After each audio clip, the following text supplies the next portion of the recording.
Avant de connaître le centre d'accueil, j'étais une personne très angoissée parce que je voulais atteindre des buts que moi-même je me suis fixé dans la vie et j'étais décidé à n'importe quel moyen à arriver à ces buts-là.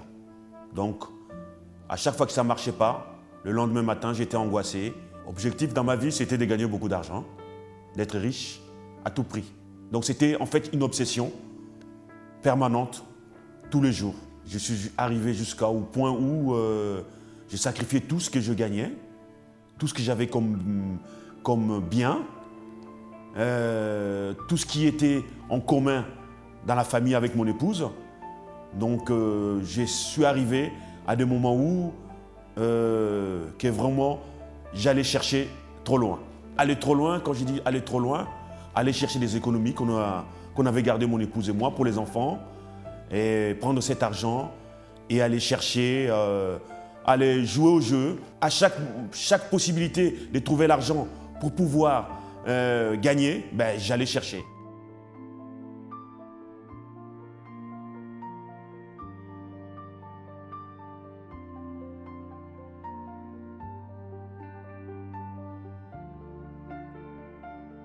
Quand on a dans la tête que demain il y a un jeu, il faut qu'on joue pour pouvoir gagner.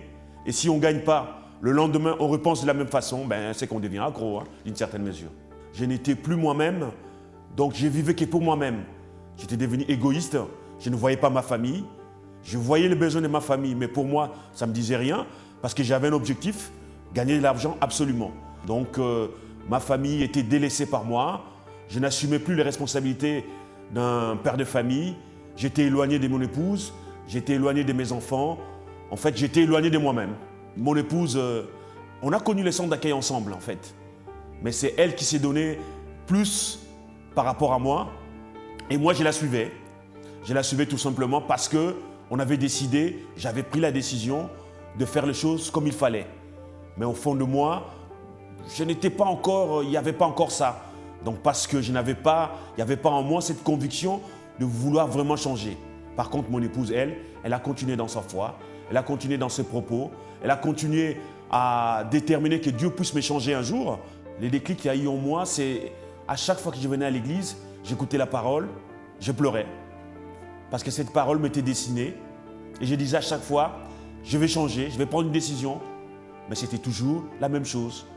Et semaine après semaine, dimanche après dimanche, mercredi après mercredi, j'écoutais une parole qui m'était dessinée, ça me touchait, je pleurais, je revenais, je recommençais. Il y avait une petite amélioration. C'est vrai que j'ai rechuté plusieurs fois. Vous savez, on est un peu comme un drogué, c'est-à-dire on arrête, on s'est dit non, cette fois-ci on ne le fait pas. Et je faisais 2 semaines, je ne jouais pas.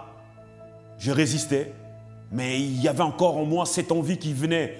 J'allais, je n'entrais pas, je revenais chez moi. Je me disais, non, il ne faut pas que je le fasse. 3 semaines après, je retournais encore. Jusqu'au jour où j'ai pris vraiment la décision. J'ai dit, bon, c'est bon, là j'arrête. La parole disait qu'il fallait donner la dîme. Mais le simple fait que j'étais accro au jeu, donc je ne voyais pas l'importance de donner la dîme.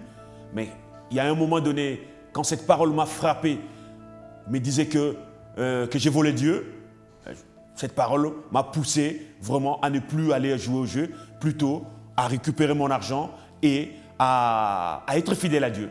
Et à partir de là, les choses ont commencé à changer petit à petit et j'ai commencé à faire des efforts. C'est vrai, j'ai fait beaucoup d'efforts et j'ai demandé à Dieu de me donner la force de ne plus retomber dans mes erreurs. Premièrement, dans ma famille, ça va très bien. Avec mon épouse, ça va très bien. La vie n'est plus comme avant, on a des choses en commun, on a des projets en commun et avec les enfants ça va très bien. Côté finance, ça va très bien. Disons que j'ai payé toutes mes dettes. Au-delà de mon envie d'avoir beaucoup d'argent, donc j'ai payé toutes mes dettes étaient payées et il n'y a même pas longtemps, j'ai reçu une lettre me disant que l'autre moitié des dettes qui étaient restées s'était effacée.